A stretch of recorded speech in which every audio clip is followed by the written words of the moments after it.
Hi, everybody. Welcome to the first episode of Second Act Actors, the podcast that celebrates people who've made a major life and career change into acting. I'm your host, Janet McMorty, and I was originally and still am a medical doctor and decided to pursue acting. Okay, so apologies to everyone in the industry. I love you all, but there truly could only be one person to be the guest on my first episode. Madeline DeCorso is a business analyst turned actor and was my first friend I made in the industry. We chat about everything from resilience to societal pressures to Willem Dafoe. I hope you enjoy our conversation.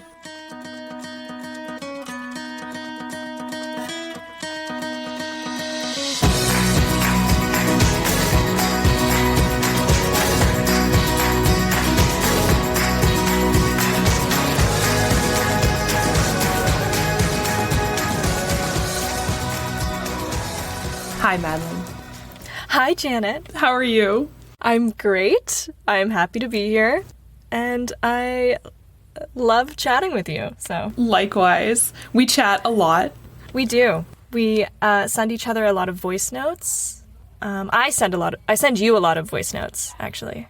You have introduced me to the voice notes, for sure. I like it, because I like hearing your voice. It feels so much more personal than text message. But yes, we talk a lot. And we met on a film set doing background. We did? I was going to say, are we going to tell everyone how we met? Because it's pretty funny. Our origin story? Our villain origin story? Why don't you tell it, Madeline? Sure. It was a November evening. So we were working on the set of Nightmare Alley in Markham, Ontario. And the scene we were in, it was set in the 30s, I believe.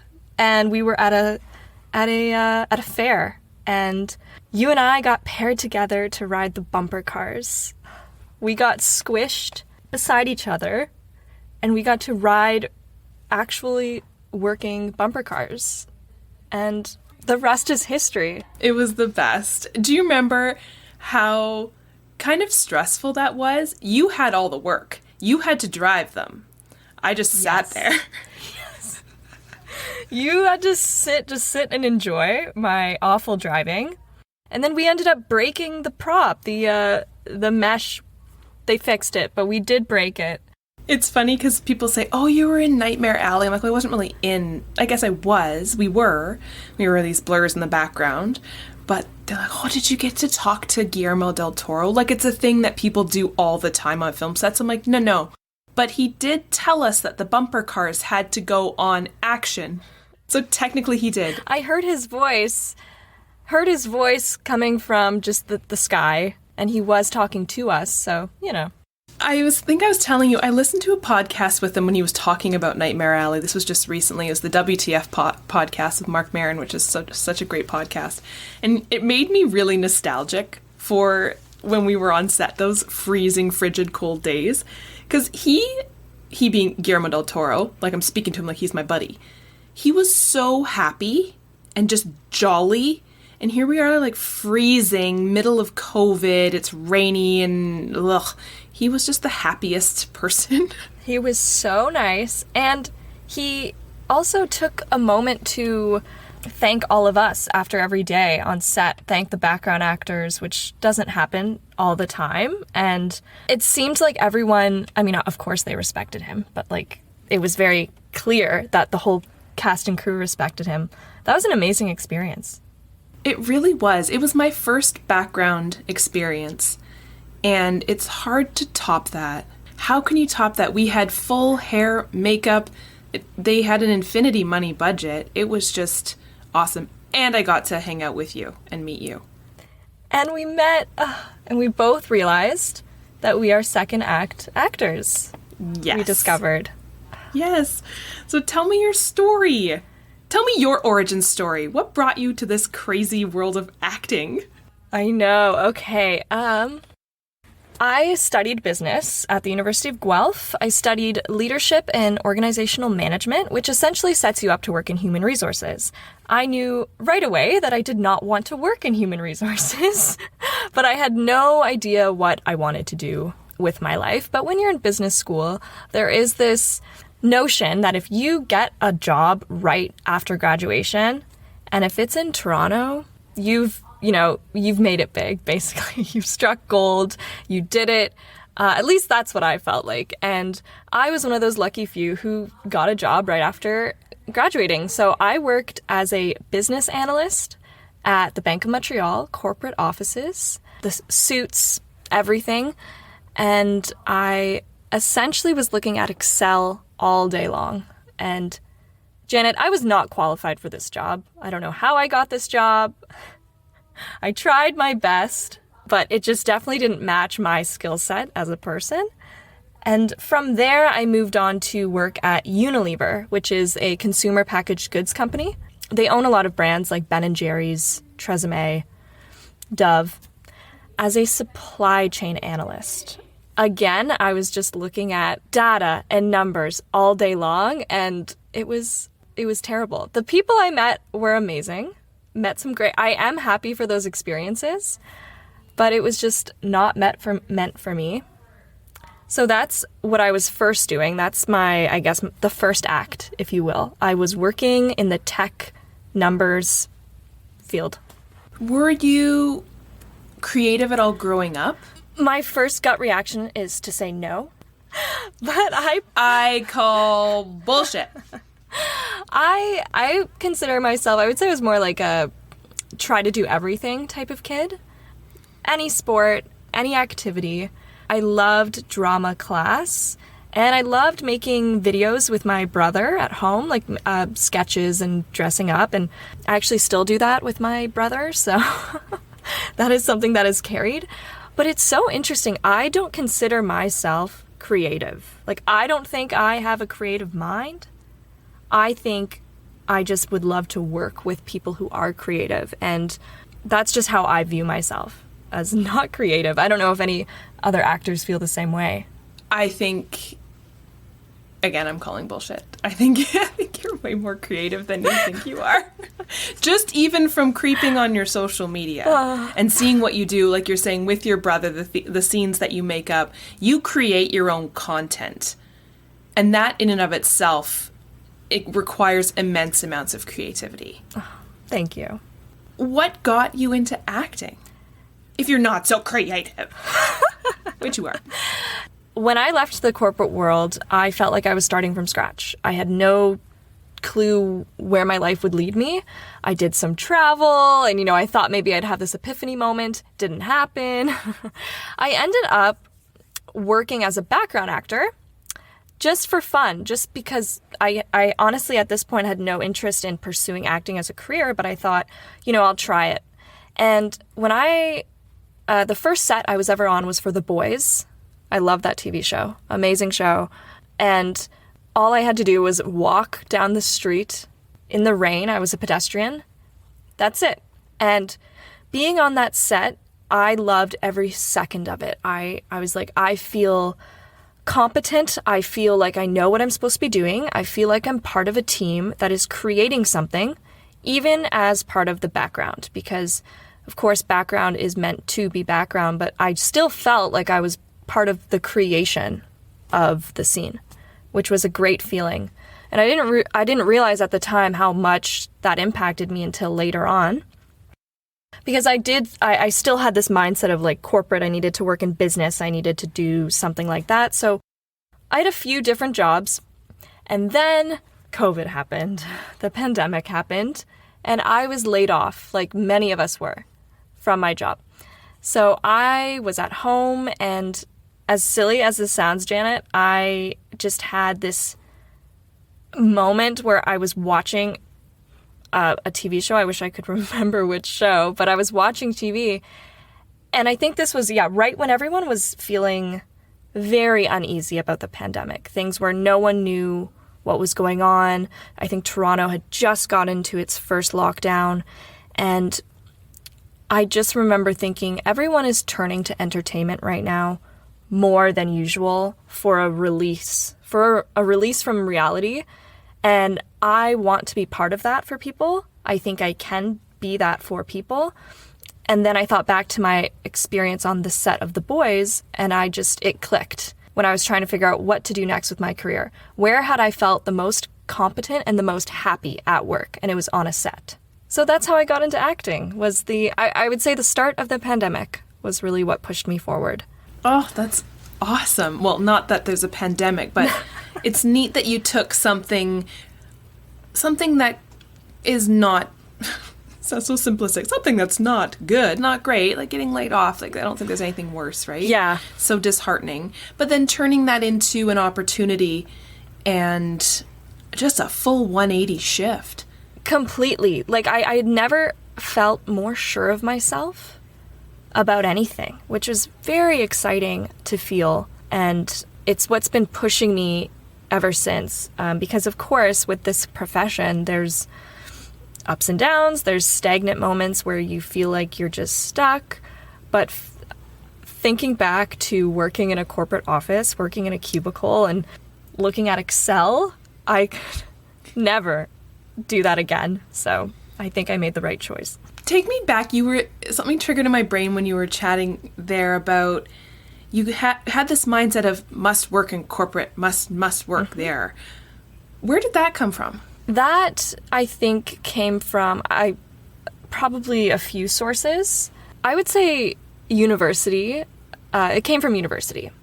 It didn't come, my family, I feel very grateful. They're very supportive of my decision to pursue acting, and they've always been supportive of whatever direction I go in. So it's not coming from family, but in university, I was just surrounded by such students who were excelling and students who knew exactly what area of business they wanted to work in, and it was inspiring. And I think it came from a sense of wanting to belong. I wanted to be part of that so bad. I love being part of a team. I love being part of a community, and I was very involved in university. I was on student councils and a lot of councils, and I think it just came from that atmosphere that if you get a job in the corporate world, you will succeed, which is so crazy to me because there's so many different branches of business and there's so many different paths people can take that we just aren't aware of until you're out in the real world. And I think we put ourselves under so much pressure that if we leave a job, we've failed. If we quit, if we've been laid off from a job, we've failed. I have been laid off from a job and I did feel like I failed, but here I am. I think that's so well put. Where does that, because there are people who I think if they had gotten laid off like you did, considered that a failure, like you said a lot of people do in your world and just the world in general, they wouldn't have had the resiliency to do the next thing, to find another thing. Especially something, again, I'm repeating myself, something as creative and very different from what you were doing before and probably what the expectations of you to do next. Where does that drive come from? Where is that resiliency from? Teach me. I think that resiliency comes from, honestly, I was at my lowest points working in those corporate environments. I was rejected. I was made to feel less than. Let's just say there were a few tears in the bathroom stall. I think we can all relate to that feeling. Oh, yeah. But I've always had this drive to succeed in whatever I'm doing, probably to a fault, because why was I putting myself through that? Because that's the other thing is we want to succeed, but what's to whose benefit at that point? Definitely wasn't benefiting me or my mental health at that point. So I think the resiliency to kind of shift gears into acting came from, well, I've already had probably the lowest experience I can in that area of my life, in corporate world and in the corporate world. So I'm ready to be rejected. I always say this, I'm ready for the no's that might come with acting. I'm ready for them. I've experienced them and I know that I can handle it just because I went through, we're going to fail. You're going to fail. And it's going to be terrible. I will say this, even a year ago, I still felt like I was dealing with the failures I experienced in the corporate world. It doesn't just go away either. of course, like that sticks with you, and it takes time to understand how those failures affect you, I guess. And I used to listen to podcasts and TED Talks from people who were insanely successful, right? To be inspirational, you would listen to podcasts from people who are incredible. But I felt like listening to them when I was in my lowest did not make me feel better, because they were at their highest and they had already succeeded. And I was like, what about the people who failed and then didn't immediately succeed at something? Like they failed, and then maybe they're just pushing forward, I guess is the right word. Like that's probably what most of us experience. So we fail and then we push forward, and we might not see success or growth even for a while. And then we're also in the middle of a pandemic. Just to sprinkle that on top. I feel very passionately about the topic of failure. I think it's really important, and this is something that, one, I don't think we get taught well in school at all, that failure is a part of life and it's going to happen regardless of what job you're in, regardless of what world you live in. Especially it's going to happen in acting, right? Because you get rejected left, right, and center. But I wonder about, you were saying success in your corporate world was a checkbox that said, Toronto job. Cha-ching, I got it. Check the box. When you flip into acting and there isn't really a checkbox, do you feel like you need to make check boxes? Like, are you that type of person who's like, task completion, I must check a box. I must get agent. Check. But it's so vague within acting that I think that can be, for a type A logical personality, if that's you, that could be frustrating and overwhelming. Are you that type of person who's like, here, I will do the check boxes in the acting? I feel as though I have my type A days, and then I have my complete opposite days. I wouldn't say I'm one or the other. I did make a checkbox, like a list, a to-do list or a goal list. Get an agent, get headshots, train, all those little things that we have to do that are important. And I think this is where my experience in the corporate world did benefit me, where I could kind of see myself as a project, or see myself as, an assignment that just needed these tasks to be done to move forward. So in that way, I guess I can be kind of type A. But when it comes to the actual craft of acting, I am not type A. I would say I'm not very analytical about how I prepare for scenes. When you're doing scene work, how do you flip your analytical brain off? What do you turn on? When I'm doing scene work, I try to connect myself right away. How am I related to this person? What's similar about us? And I always speak in the first person, and I think that helps me a lot. So I think I flip off my analytical brain maybe too much sometimes, because I try to memorize my lines so that they're fresh. I memorize them the day of, which actually I think has helped quite a bit with active listening with my scene partners. And so that helps me, stops me from overthinking.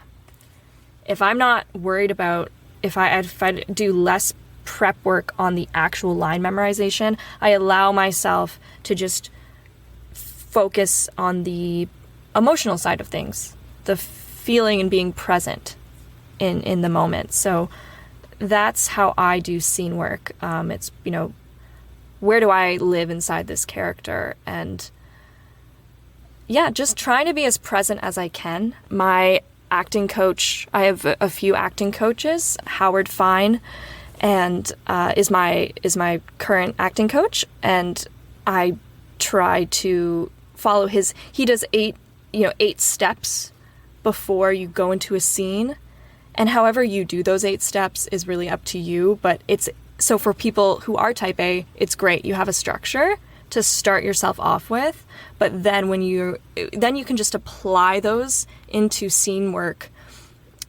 once you're comfortable with it without having to, okay, step 1, step 2, step 3, step 4, because it's just now ingrained into how you work. And then Lewis from LB Acting Studio is one of my other coaches, and I just love his methodology. He's going to laugh. I don't think he probably has a specific methodology, like one methodology, but I really resonate with how he works, and I think you do too. Yeah, absolutely. And I think it was a tough thing for me to do, because my brain is so logical, to turn it off. But oh man, it's not like I'm saying I've ever been successful in fully turning it off, but when I have the ability to really be present in a moment in a scene, it's like this huge weight gets lifted off my shoulder. You feel that feeling of flow that artists always talk about. You're like, yes, this is it. I've been in a logical brain for, how old am I? 36 years. And it needs a break. And this acting, this is the break it needs. It deserves. You deserve it. And it's very exciting watching you work and seeing that happen. Because sometimes I can see your logical brain creep in and you have to stop it. So yes, and I should say we do a lot of self-tapes together. We are each other's readers very often. And yeah, I appreciate so much the feedback that you give, because I think, again, we are very similar, but also I think you approach things with such a force that just makes sense. You are, and I'm saying that it makes you sound like you're very logical, which you are. But it makes sense. It's logical, but you are creative. Sorry. No, I don't believe you. No. So you've been in this weird and wonderful acting world for 2 years? 2 years, would you say? Almost. Oh my gosh. When did the pandemic start? Because that is how I would... Yeah, I guess almost 2 years. Yeah. Has anything really shocked you or surprised you about this world that you're now in? This might sound cheesy. I have loved every moment of this journey, that nothing has shocked me, but what I will say, something that I think is not talked about a lot, or that the general public might not realize, there's that old saying, or people always say, acting, it's all about hearing no. But there are so many hurdles, so many things to push through and overcome before you even have the opportunity to be said no to.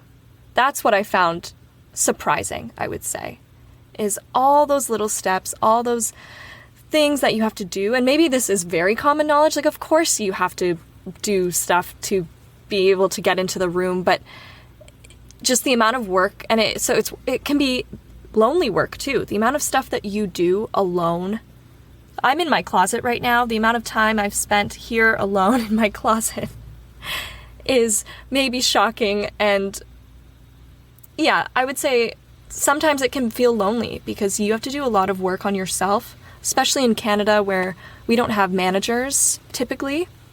We have to do a lot of that branding, a lot of that, getting all your ducks in a row, all of those little things you have to set up to even approach agents. Okay, now you have an agent, but are you getting auditions? There's so many steps before you actually get to hear no.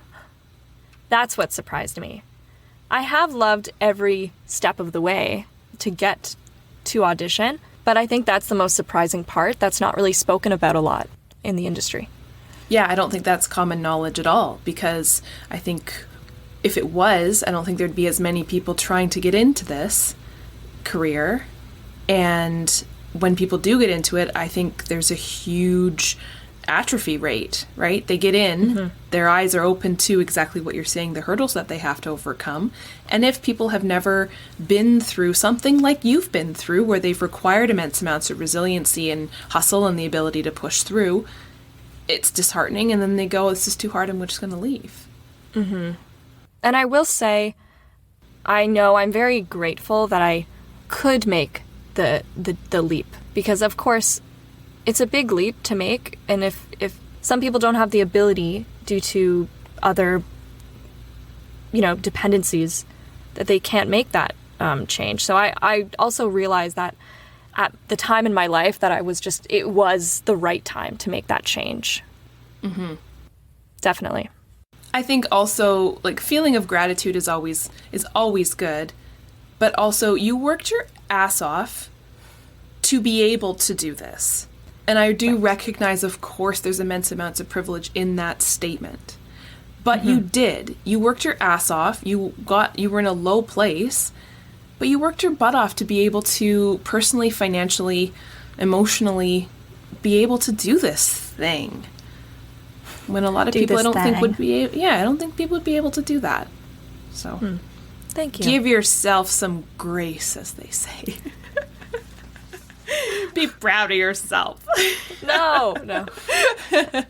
So, well, with that being said, my background is like falling on me. This is the thing. Nobody teaches you about this stuff. Now in a pandemic, we have to be cinematographers and all this stuff. Yes. Anyways. Do you have any advice for anyone who's at a low point, or even not even at a low point, but just saying, hey, I'd love to consider switching from what I'm doing now, or simultaneously pursue acting? Yes, I do have some advice. If you're looking to get into acting, I would try to do background acting. There's several agencies in Toronto that do background acting. Anyone can sign up, and once you get yourself, so it's a pretty, I would say, barrier to entry is very low. There's usually maybe a small fee to join, and off the top you have to provide just information about yourself. But once you're in, and let's say you get booked your first job, you will be able to see firsthand what it's like to be on a set. Yes, the world of background acting is different than being a principal actor, let's say, but you still get to see that. You get to see how the crew works together. You get to understand just the atmosphere, the scheduling of things. You get to learn what different crew members do. I think it's a great opportunity. If you're like myself, I didn't go to acting school. I don't have any formal training, if you will. So this is a great way to see what it actually is like for an actor on a set. If anyone has any questions about how to become a background actor, please reach out to me. Another way, if background acting seems like too much of a commitment to put yourself in right now, perhaps you still have a full-time corporate job and it just doesn't seem feasible, I would try to do an acting class, or some acting studios do. All of them basically are doing virtual acting classes right now, and I would recommend signing up for one or signing up for a workshop, and that way you'll be able to even see if acting is something that you enjoy doing, and maybe you'll get a scene to try. So that would be my advice. Try background acting or try a workshop. Love it. I would agree. And I think background acting has a bit of a bad rap, and I'd heard stupid things from other actors saying, oh, if you're on this show in the background, you're never going to be able to be cast in that show as a principal ever again, which is such garbage. Sorry, it makes no sense. And I think, given the fact, I just look back at the time we had on Nightmare Alley, and we just got a masterclass in what it was like to be on a film set, see these incredible actors do their thing. I mean, we stood and watched Toni Collette for, 3 days straight do her thing, but also everyone else, like you're saying, around the director, all the ADs, costumes, wardrobe, props, everybody. It's just a masterclass, and you get paid to do it, and they feed you. Yes, and you get fed, people. You get fed, and exactly. That reminds me, one of the most exciting things about Nightmare Alley, other than meeting you, was I remember I was maybe 2 feet away from Guillermo del Toro giving a direction to Bradley Cooper they were chatting and they were discussing, and I just happened to be standing placed near them, and I was able to just absorb and listen. Obviously, I just stood like a statue, but it was amazing. You know, what an opportunity, and how lucky I felt that day. So I highly recommend background acting to anyone interested in just seeing what it's like to be on a set. All sets are different, all experiences are different, so you never know what's going to happen. But it does get a really, it's interesting. I've heard, we've both heard so many different opinions about background acting. It's crazy. I think another thing that I found really helpful is when, like, you and I don't have our theater people. We didn't go to theater school. We didn't go to college for it. So we graduated into this career without a group, without a community. And of course, an acting class can provide that, does provide that. But also I found background really does as well too, right? You and I met, we're always readers for each other. You meet really interesting people. I mean, you meet some interesting people. But for the most part, the connections that you make with some people on these sets, like even with some of the ADs, right? You see them at other sets. And I had the same hair person on 3 different sets, and we've connected from there. And it's building your community, being a nice person and being genuinely interested in what this world is. And yeah, that's how you build your community. You may have already answered the question because you were right beside Bradley Cooper and Guillermo del Toro, but I always like to ask everybody, do you have a crazy fun or memorable story from being on set or being in class? Oh, yes, I do have a really fun one from being on set. I have 2. I'll keep them short. One does come from Nightmare Alley. So Willem Dafoe is in that movie, and one day I was set in front of Willem Dafoe. I got to watch him act. Again, what an incredible opportunity.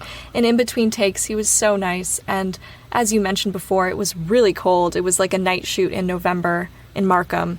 And Willem Dafoe had these huge mitts, to keep his hands warm during in between takes. And there I was, my hands, I didn't have pockets, so I was just trying to warm my hands up and, minding my own business, warming my hands up. And he offered me his mitts, and he told me to keep them for the whole night. I did give them back to wardrobe. I don't still have those mittens, but it was so nice and so unexpected. And so that was crazy. I love that. He's one of my favorite actors of all time. So that is just beyond cool. It was so incredible to watch how he worked too in between takes, and how he stayed in care.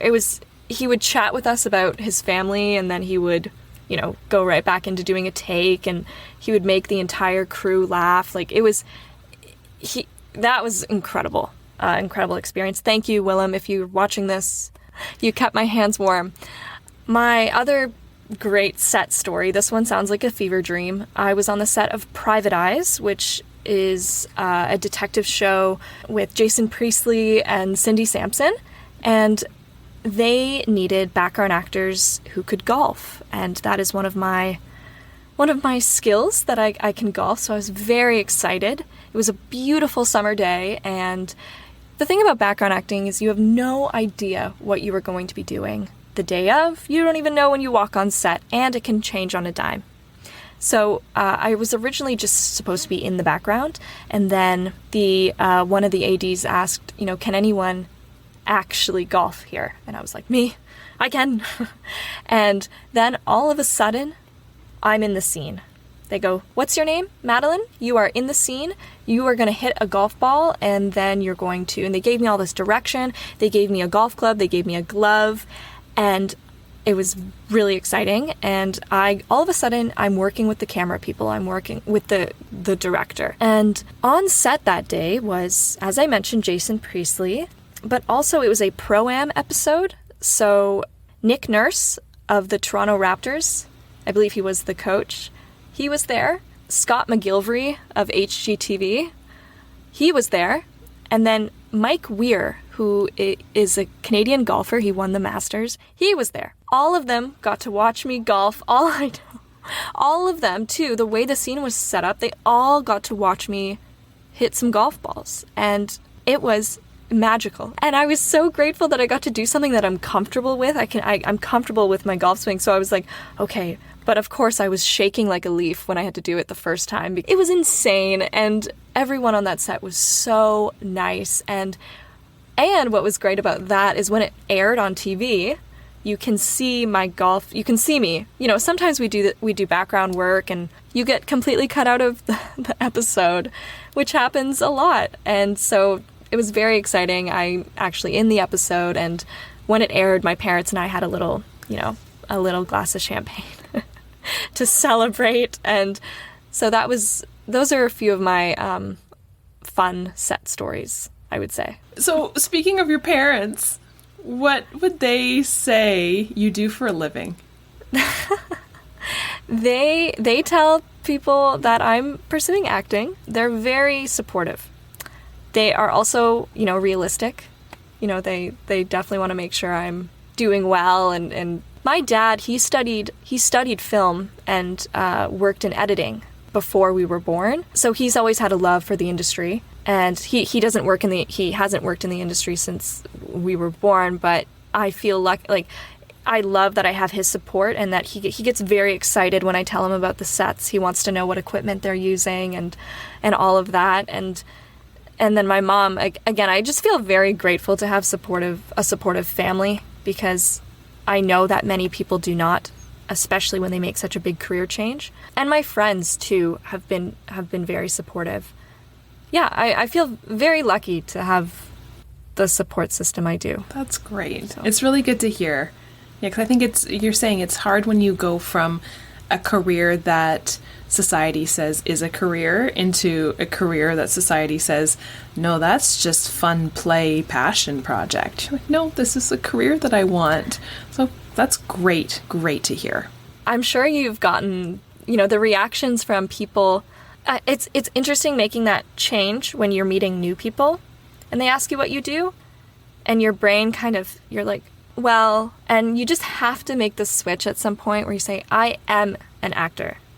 You have to make that decision for yourself, because when I first started off, I had, of course, major imposter syndrome. And I was like, well, I'm pursuing acting. I'm looking into film and television. I would waver. I could never give a confident answer. And it took some time, but I'm finally confident enough to say that I am an actor.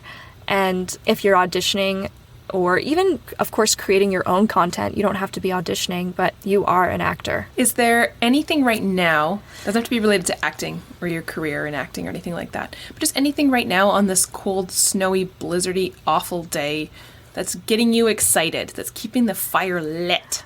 This podcast is what's pushing me forward, Aww. Janet. You always are able to remind me. I mean, I think a lot of us are feeling low. We're in another lockdown. Things are bleak for some people, but talking and just being here with you has really lifted my spirits. I do a weekly class, as I mentioned, with my teacher, Howard, and you have to submit a self-tape for that. And no matter how I'm feeling beforehand, once I've done the self-tape, I immediately feel, even if it didn't go very, if it was a struggle, I immediately feel better and I feel focused. And I could have been lying in bed all day, not wanting to get up and not wanting to set up my ring light and not wanting all those little steps. But once I do it, I remember why I love it. And so I'm really grateful that I have something that focuses me. You have to submit this by X day every week. I think if I didn't have that structure, I'm going to be honest, there's some weeks where you feel like you're not doing anything because of, and I think that's normal too with the pandemic, And I think that's normal with a job as a full-time actor, right? Because it's such a hot, cold industry. So I think that's where having structure and, having check boxes is really, I think, important. Because it keeps you motivated. It keeps you pushing towards something. And for me, and I think for you, that's what we need. Because, sorry, there's a logical part to our brain, and that's beneficial, and it's going to stay there until we learn how to turn it off and become a character. Yeah. Yeah. And we don't become a character, Janet. Right. We are the character. Sorry, Lewis. Shame, shame, shame, shame. He would say, Janet, I can see your logical brain working. I'm like, yeah. And you would too. Yeah. And I think what else helps me is I don't know, sometimes I feel like not talking to anyone. Like, again, like I feel like you go through those like days where you're just, you don't even want to text anyone. You just want to be in bed all day. But doing these self-tapes forces me to connect with one of my friends to be a reader for me. Even that connection of having someone on my screen for a half an hour to an hour is really important to me. And I realized how much my community like energizes me. I think it's just, I feel very grateful for all of them, including you. Aww. Like, I'm so glad that we work together. And then we also, what's great is we can separate, you know, we do our work and then we can just chat and catch up, and that FaceTime is so important. Yeah. So, girl, thank you. The feeling is so, you're welcome. And thank you. The feeling is so mutual. I think I love working on tapes with you because you have great constructive criticism. And I think that's exactly what you're saying. I think it's so key to find people who can do that, but then also switch it off and just be buddy social. Yeah, and I think that's rare. I think that's rare. So I feel like we were fated to meet in those bumper cars. Thank you to the AD who said you come with me. Yeah. Honestly, I think it's because we were so keen. Because remember, they'd be like, okay, we need all of you guys back down to set. And people would just be like, nah, nah, nah, nah, nah. And you and I were like, zing, zing, I love zing, going zing. to set. Take me there. Like, get me out of this tent. Let's go do something fun. Yeah. Take me to set. I don't know what I'll be doing, but take me there. Yeah. Yeah, absolutely. Is there anything you want to promote or anything like that? Or any final words of wisdom? I guess if anyone is watching this or listening and you need a reader or you want to work on scenes together, let me know. I love reading scenes with people. So if anyone needs help, if you're acting and you're stuck and you can always reach out to me. I will provide my contact information. And then also, if you are working in the corporate world and you have an inkling that you might acting, or even this industry, it might not even be acting, but this industry is something you're interested in and you want to just talk about it with me, let me know.